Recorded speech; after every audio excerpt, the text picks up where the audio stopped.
내가 올 때까지 굳게 잡으라 라는 제목으로 말씀을 전하도록 하겠습니다. 이제 네 번째 교회입니다. 주님은 이제 두아디라 교회의 사역자에게 이제 자신을 소개하십니다. 그 눈이 불꽃 같고 그 발이 빛난 주석과 같은 하나님의 아들이라고 소개를 하십니다. 사도 요한이 예수님을 그 환상 가운데 봤을 때도 이 문구가 나왔어요. 예수님의 그 어떠하심이 나왔는데 그게 다시 나옵니다. 눈이 불꽃 같고 그 발이 빛난 주석과 같다라는 이 표현이 다시 나오는데, 이것은 이제 눈이 불꽃 같다는 건 뭘까요? 모든 상황을 다 아시고 이렇게 있다라는 거예요. 다 통찰력 있게 다 보고 계시다는 것이고, 그 발이 빛난 주석과 같다라는 것은 신적 재판관의 그 모습을 보여주는 거죠. 엎드리면 보는 게 이제 발이잖아요. 주님의 발. 그래서 그분이 우리의 신적 재판관이심을 이제 표현하는 그런 자신을 이제 그렇게 소개하신 거죠.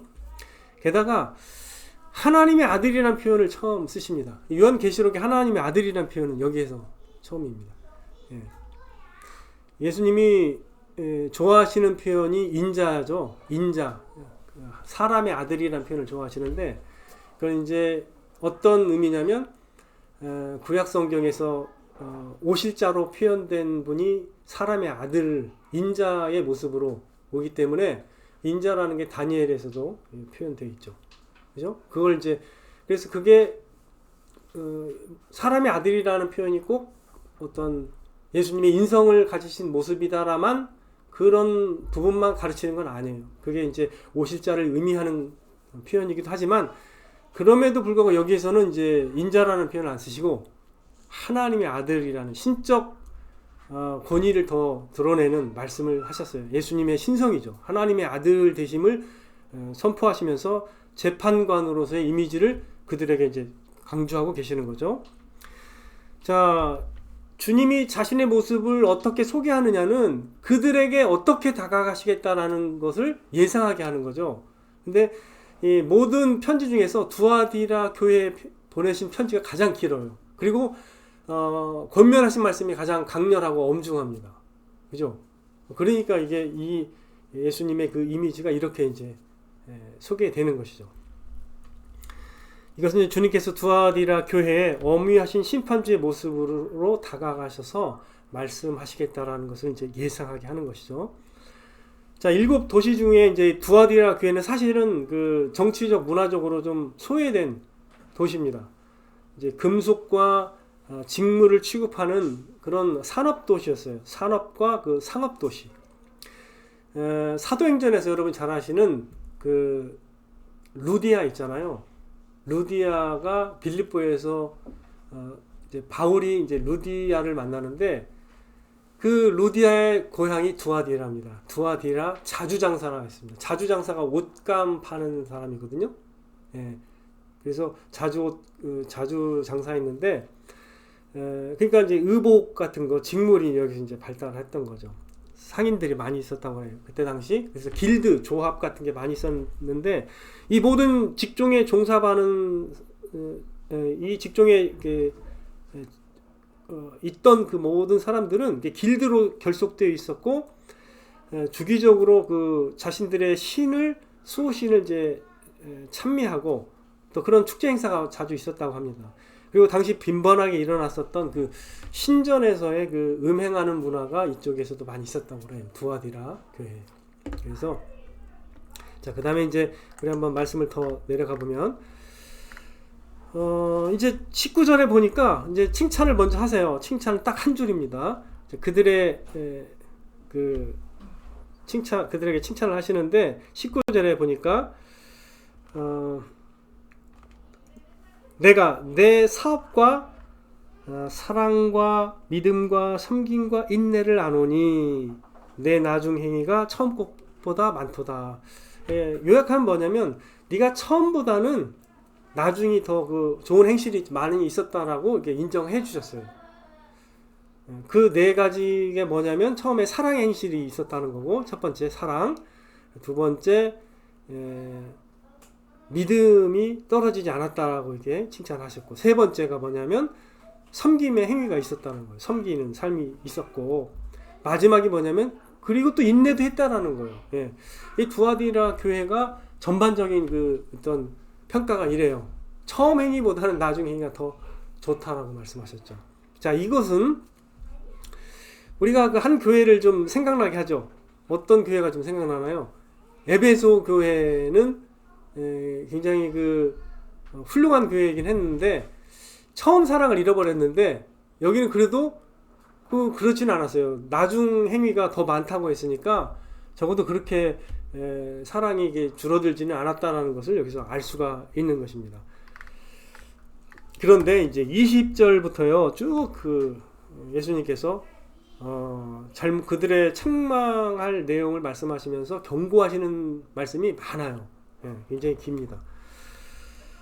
20절을 이제 살펴보겠습니다. 자, 20절 살펴보면 그러나 내게 책망할 일이 있노라 이렇게 말씀하시면서 처음에 말씀하신 게 뭐냐면 자칭 선지자라 하는 어떤 여자 이세벨을 내가 용납함이니 라고 이렇게 말씀하시면서 선지자가 아닌데 자칭 선지자라고 하는 그 여자 그 이세벨을 용납했다라는 거예요. 그가 말하는 가르친 교훈들을 다 받아들였다라는 그런 말이죠. 그래서 그 결과가 어떻게 되냐면 내 종들을 가르쳐 꾀어서 행음하게 하고 우상의 제물을 먹는 결과가 초래됐다고 이렇게 말씀하고 계시는 거예요. 자, 이 내용을 볼 때는 그 이전에 있었던 그 버가모 교회랑 비슷하죠, 그죠? 버가모 교회도 발람의 교훈을 지키는 자들이 있었죠. 그래서 발람이 세속화 시켜 나가고 우상의 제물을 먹게 하는 그런 발람의 교훈을 따르는 교인들이 있었다라고 지적을 했는데, 여기도 그렇게 이제 말씀하고 계십니다. 두아디라 교회는 사실 그 외부에 핍박이 있었던 것 같지는 않아요. 예. 내부에서 일어난 그런 타협의 문제가 있었는 건데, 사실 그 교회에 그 외부적 핍박이 있으면요 어려움은 겪을 수 있지만 교회가 원래 순결해져요. 외부에 어려움이 있으면 우리가 붙드는 게 무엇인지가 분명하게 드러나면서 순결해집니다. 본래가 그래요. 예. 외부에 핍박이 있으면 그 내부는 굉장히 순결해지는데 이게 거꾸로 됐어요. 핍박이 없어요. 근데 내부적으로 이렇게 문제가 발생하게 된 것입니다. 바로 두아디라 교회가 이런 위기를 당하게 되는데, 우리가 이세벨이라는 이 인물을 좀 더 우리가 살펴봐야 되는데, 이세벨이라는 그 사람은 본래 성경 전체에서요 여자 중에서 최고로 악한 여인의 그 이름입니다. 이세벨이라는 게. 이세벨은 구약 성경에서 나오는 하여간 악녀 중에서 가장 최고의 악녀입니다. 북이스라엘의 그 아합 왕의 부인이에요. 그러니까 왕비죠. 이 이세벨은 그 두로 왕의 딸입니다. 신분이 원래 높아요. 이세벨이라는 사람이 두로 왕의 딸입니다. 이 두로라는 지역은 바알 왕을 숭배하는 지역이에요. 이방 지역입니다. 그래서 이 아합 왕의 부인 이 이세벨은 이세벨이 있을 때 북이스라엘이 가장 악하게 됐습니다. 전 이스라엘 백성이 우상 숭배를 했죠.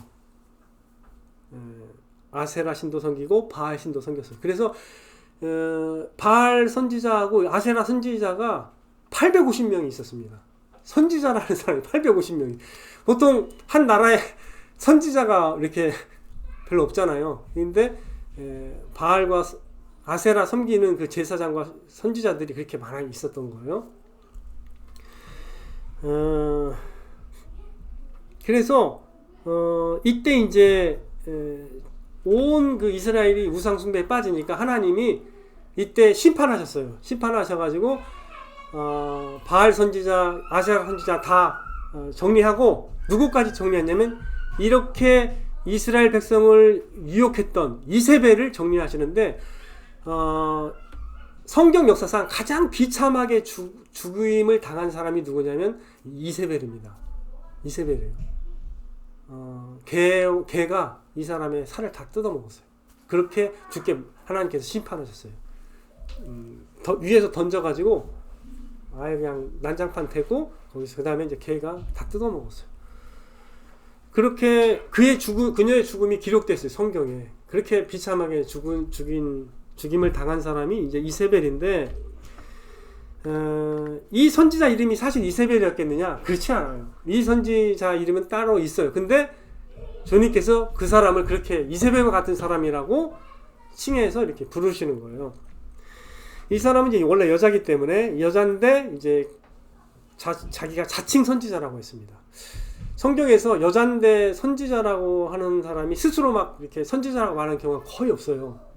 빌립 집사의 딸들이 뭐 이렇게 예언하는 사람이 있었긴 있었지만 여선지자는 기본적으로 성경 자체에 없습니다. 드보라도 선지자라고 생각 안 했어요, 자신을. 드보라, 여러분 아시죠? 드보라, 사사기에 나온 드보라. 근데 이 사람이 자칭 선지자라고 했습니다. 근데 어떻게 먹혀가 들어갔어요, 그게. 자칭 선지자라고 말했는데 뭔가 이게 다른 사람이 우러러볼 만한 그 능력이 있었던 것 같아요, 분명히. 그러니까 이제 그런 능력을 뭔가 보이면서 속였겠죠.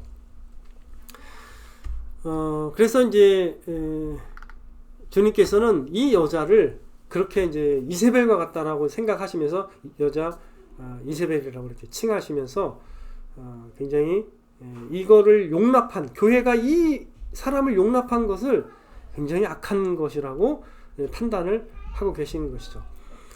여러분들, 에베소 교회가 첫 번째 편지를 받은 교회인데요, 에베소 교회도 이런 사실은 상황에 직면하긴 했어요. 근데 에베소 교회가 어떻게 대응하는지 아세요? 에베소 교회는요, 자칭 사도라 하는 사람을 만납니다. 저기 보세요.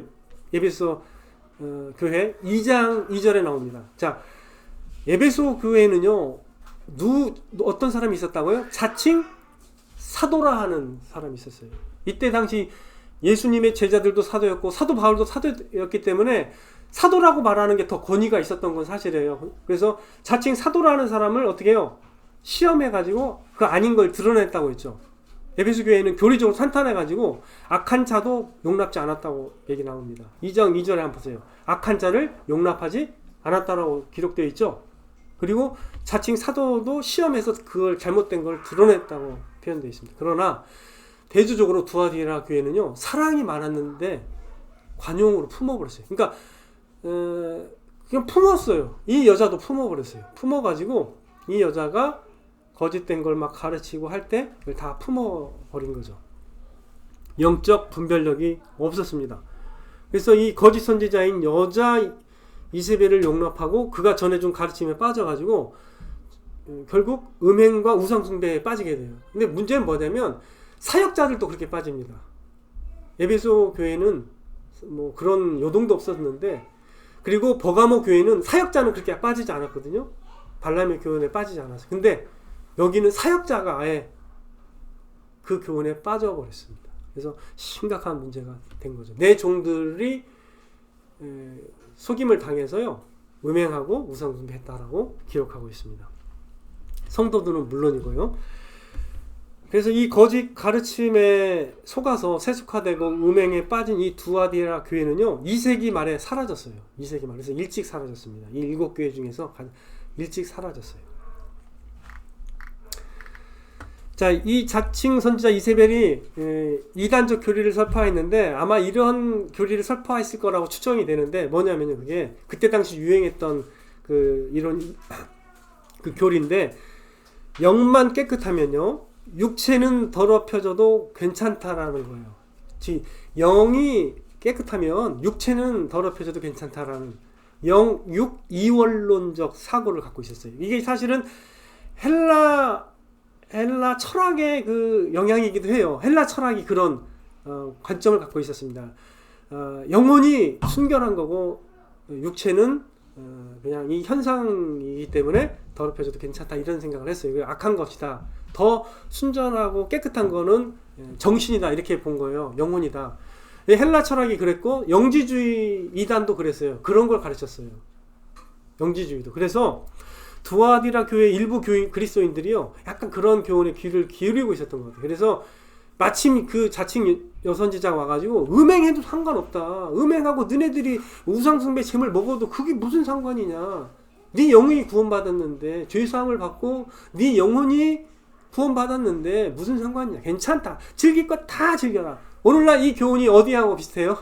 어떤 이단하고? 구원파랑 비슷하잖아요. 구원파는 그렇게 살잖아요. 그래서 우리가 짓는 죄 그 죄로 여기지 않잖아요. 구원파가 그래요. 박옥수 파가 전하는 게 그겁니다. 여러분들 구원받았는데 지금 왜 이렇게 우울하게 사냐는 거예요. 다 즐거워하고 다 모든 걸 즐기라는 겁니다. 마음껏 즐기라는 거예요.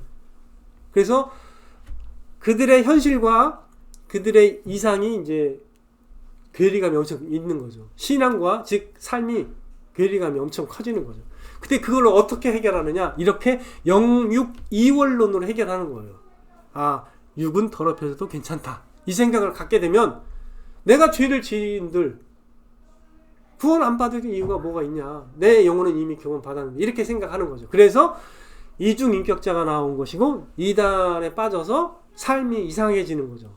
그런 사람이 생기는데 교회에 이런 사람이 이제 들어나게 된 거죠.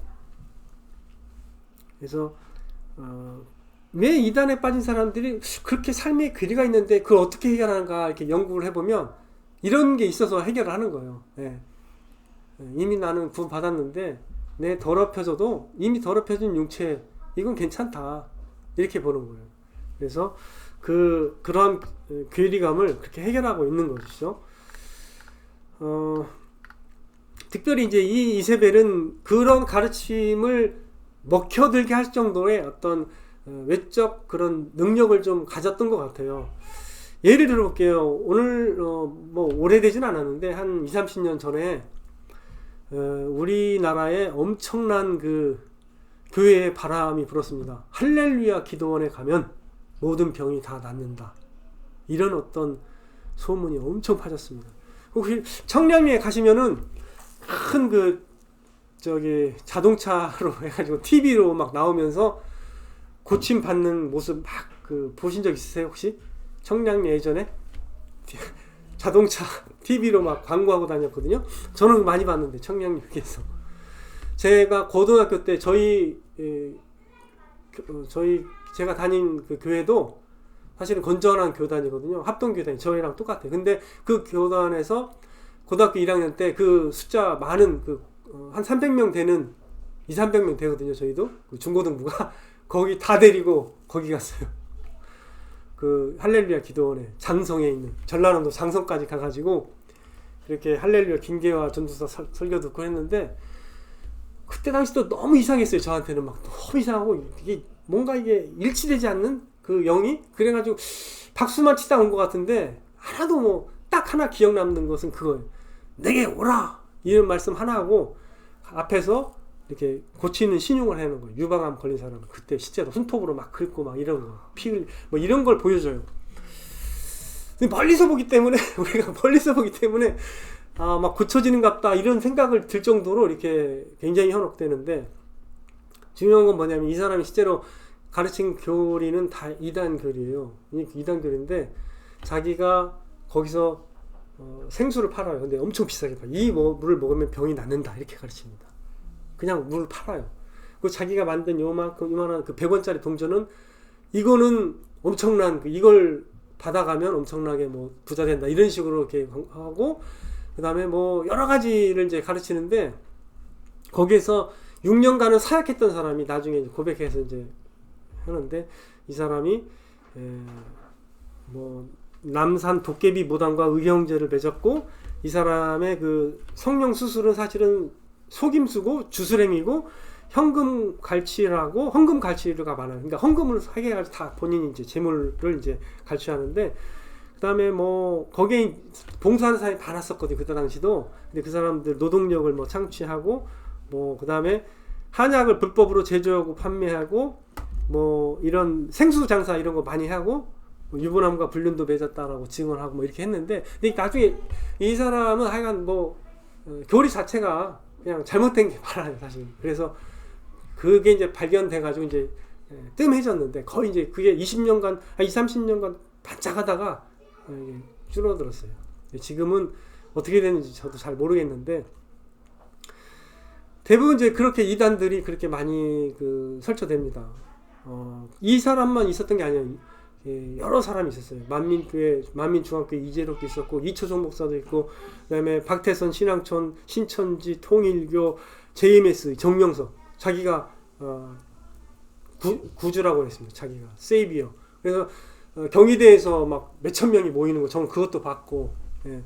뭐 많아요. 하나님의 교회 배려 아카데미, 김기동 목사도 그렇고, 지금도 변승우 목사가 그 강남에 변승우 목사도 하남에서 한 4천 명 이상 돼요.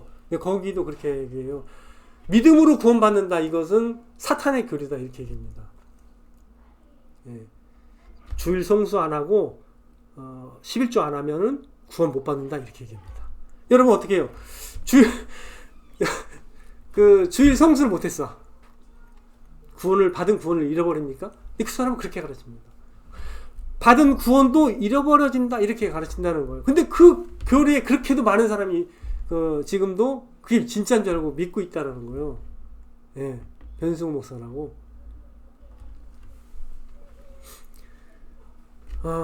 그래서 이제 오늘날에도 이 두아디라 교회의 상황과 같은 그런 교회들이 저는 있다라고 저는 생각합니다.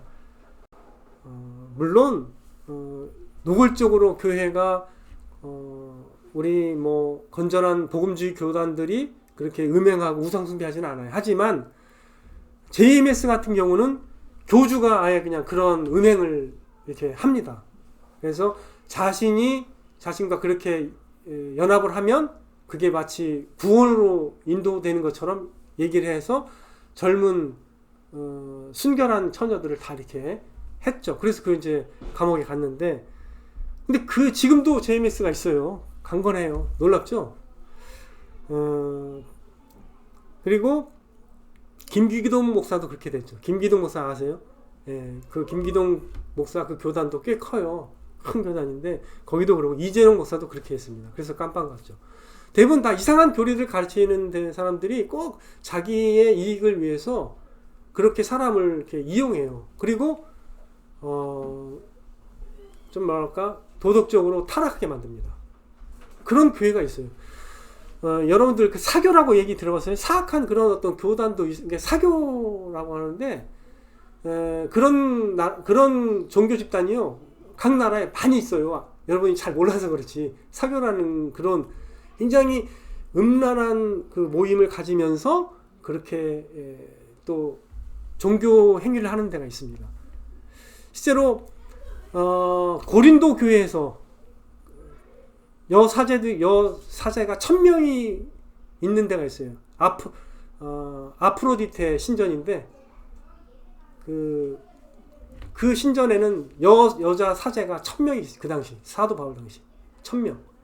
그래서 제사 드리면서 음란을 행하는 것. 그게 이제 말하자면 축제 그게 하나의 그들의 그 종교 행위였어요. 음란하는 것이 그렇게 교회에 빠져 들어갔기 때문에 고린도 교회의 그런 음행에 대해서 도전이 되는 거예요. 도전하고 있잖아요.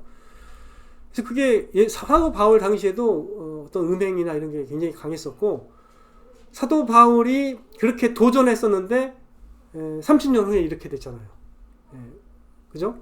30년 후에 두아디라 교회가 이렇게 무서울 정도로 주님의 경고를 받게 된 겁니다. 23절 보세요. 23절에 모든 교회가 나는 사람의 뜻과 마음을 살피는 자인 줄 알지라 이렇게 말씀하고 계시면서 내가 너희 각 사람의 행위대로 갚아주리라 라고 이렇게 무섭게 주님께서는 엄중하게 경고하고 계십니다. 자, 24절 보세요. 두아디라에 남아있어 이 교훈을 받지 아니하고 소위 사탄의 깊은 것을 알지 못하는 너에게 말하노니 다른 짐으로 너에게 지울 것은 없노라 이렇게 말씀하시는데, 자 여기 보세요. 24절 해석이 좀 필요한데, 이 교훈을 받지 아니하고, 즉 이 잘못된 교훈을 받지 아니하고 소위 사탄의 깊은 것을 알지 못하는 너희에게 말하노니, 이건 무슨 말씀이냐면요, 자칭 여선지자 이세벨이 자신이 가르치는 그 지식이 사탄의 깊은 것을 아는 지식이라고 가르쳤던 거예요. 사실은 내가 가르치는 것은 사탄의 그 깊은 것을 알고 있는 나는 그 지식을 가르치고 있다라고 얘기한 거예요. 그래서 이렇게 음행해도 상관이 없다. 다 구원 받는다. 이렇게 퍼뜨렸던 거예요. 그래서 주님이 그것을 이제 그렇게 이제 풍자하면서 얘기하신 거예요. 주님은 그 너네들이 말하는 그 비밀스러운 지식, 그렇게 차별화된 그 지식을 받아들이지 않은 그 교훈을 모르는 사람들에게 내가 지금 가르치고 있는데, 너희가 필요한 건 뭐냐면 너희에게 다른 지음을 지을 건 없고, 25절입니다. 이게 제가 제목으로 잡은 거죠. 25절 보세요. 다만 너에게 있는 것을, 너희가 지금 받은 것, 그걸 그대로 그냥 굳게 잡으라, 이렇게 말씀하세요. 다른 게 필요한 게 아니다. 너에게 이미 있는 그 복음, 순전한 그 말씀을 그대로 굳게 잡으라, 이렇게 말씀하고 계시는 거예요. 다른 뭐 차별화되고 비밀스러운 지식이 있는 게 아니라고 여기서 말씀하고 있는 겁니다. 여러분들 꼭 기억하세요.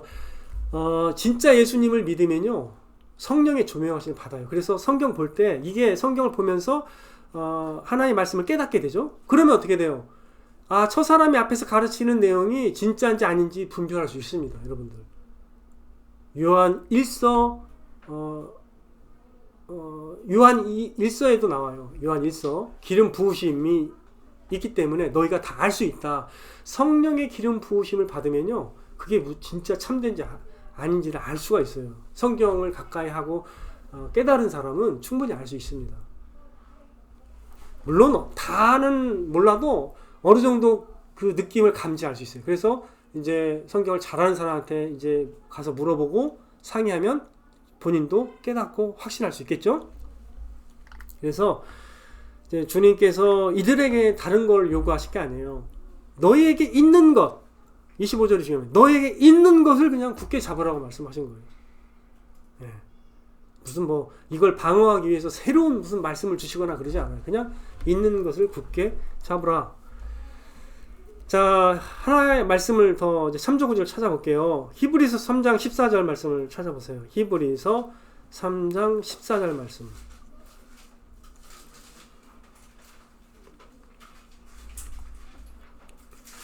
히브리서 3장 14절 말씀.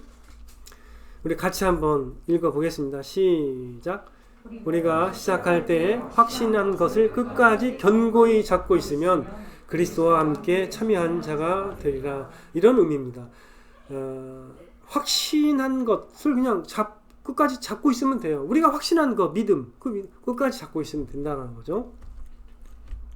그 다음에 이제 이어서 26절 보면 이제 주님께서 이제 약속을 하시죠. 이기는 자와 끝까지 내 일을 지키는 그에게 만국을 다스리는 권세를 주리니 그가 철장을 가지고 그들을 다스려 질그를 깨트리는 것과 같이 하리라.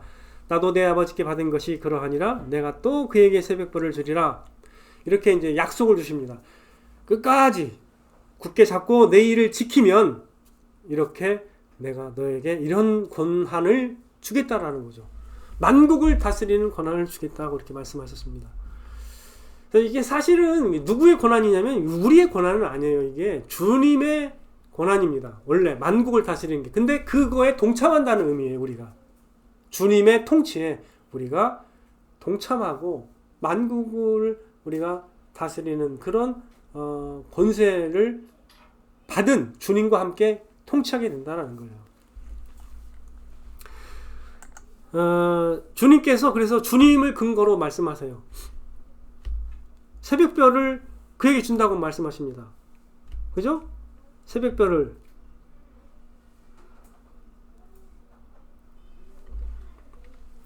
새벽별이 되시는 분이 사실 여기서 이제 상징 의미인데, 새벽별은 사실은 주님이에요. 주님인데 주님이 진정한 우리의 별이 되시는데, 우리도 주님을 소유했기 때문에 그런 특권을 누리게 된다라는 것을 여기서도 암시하고 또 가르쳐 주시는 말씀입니다. 우리가 이제 오늘 본문 말씀을 통해서 확신한 것, 복음의 말씀을 끝까지 굳게 잡아야 된다라는 것을 이제 교훈을 배우게 되죠. 헛된 교훈, 거짓된 교훈에 요동하지 않기 위해서 그렇습니다. 진리의 말씀에 굳게 서서 분별력을 잃지 말아야 합니다. 자, 디모데후서 1장 14절을 한번 더 찾아볼게요. 디모데후서 1장 14절 말씀. 디모데가 바울로부터 받은 말씀인데요. 자, 바울이 이렇게 편지했어요. 자, 같이 한번 읽어보겠습니다. 시작. 우리 안에 거하시는 성령으로 말미암아 내게 부탁한 아름다운 것을 지키라. 여기서도 마찬가지입니다. 바울이 디모데에게 가르쳤거든요. 근데 바울이 디모데에게 부탁한 그 아름다운 것이 있는데 그걸 지키라 이렇게 표현하고 있어요. 함축적으로. 그 부탁한 게 뭐예요? 하나님의 말씀이고 복음의 말씀이잖아요. 그걸 말하는 거죠. 예수 그리스도의 복음의 말씀을 그 아름다운 것을 지켜 나가라 이렇게 권면하고 있는 것입니다. 자, 복음의 그 말씀을 지켜나간다는 게 어떤 의미가 있을까? 이렇게도 한번 제가 오늘날의 그 환경에 연관 지어서 한번 제가 말씀을 드려볼게요. 오늘날의 그 복음의 의미를 이렇게도 많이 재정의하는 사람이 많아요. 제가 설명을 드려볼게요. 복음의 의미를 성경적으로 이렇게 받아들이도록 전하는 게 아니라 현대 문화의 틀에서 재해석해가지고요. 정치, 사회 구조적 관점에서 사회 구조의 개혁과 정의 구현을 복음의 의미로 얘기하는 사람도 있고요. 또 정치적 억압으로부터의 해방, 그러니까 사회 구조의 변화죠. 이거를 말하자면 복음의 의미로 전하는 사람도 많아요. 그래서 그 해방신학이라고 제가 늘 말씀드렸죠. 그렇게 어떤 자유주의 신학 또는 해방신학이 그런 관점의 신학이에요. 복음의 의미가 사실은 성경의 의미가 아니에요. 또 심리학적으로 이 세상에서의 인간적 평안과 위로를 얻는 것으로 축소하는 경향도 있어요. 복음의 의미를. 그렇게 정치적으로 보는 건 아닌데 개인화시켜가지고 그냥 개인의 위로를 얻는 종교인이 되어가는 것을 그냥 다 구원받는 걸로 보는 거예요. 그냥 근데 그 복음의 의미는 그렇게 축소되는 게 아니에요. 개인의 어떤 평안만을 주는 복음이다. 그냥 심리적 안정을 주는 이 세상에서 살 때 그 정도의 효력이 있다. 이렇게 만약에 복음의 의미를 축소한다면 그것도 진정한 복음이 아닙니다. 그러한 이해나 그러한 믿음이 결코 구원으로 인도하지 않습니다. 여러분 꼭 기억하셔야 돼요. 그것도 오늘날 벌어지고 있는 상황이거든요. 이렇게 잘못된 복음의 의미를 만약에 붙잡도록 만약에 우리가 그렇게 이 세상에 유혹을 받고 있다면 우리도 두아디라 교회의 어떤 처한 그 상황과 비슷한 거죠. 우리는 주님께서 이 두아디라 교회에 회개하라고 경고하신 것을 깊이 생각할 필요가 있습니다. 주님께서 우리에게 주신 하나님의 순전한 복음의 말씀을 우리가 굳건하게 붙들고 있어야 할 필요가 있습니다. 우리는 말씀에 깨어 있어야 됩니다. 모든 것을 관용하는 것이 진정한 사랑이 아니라는 것을 이해해야 되고 말씀을 흐리게 하고 또 말씀을 회방하는 거짓 교리에 대해서 우리가 굉장히 경계를 해야 됩니다.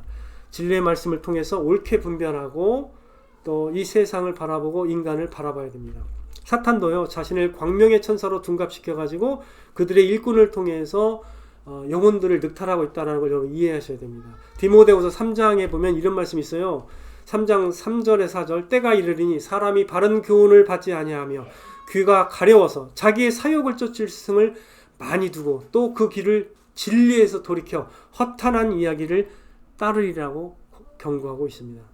이 사도 바울이 경고한 거예요. 근데 정확하게 사도 바울이 이렇게 디모데후서에서 경고한 후로 한 30년이 지났을 때 두아디라 교회가 이렇게 당했다니까요. 네, 완전히 교회가 굉장히 크게 위기에 봉착하게 된 거죠.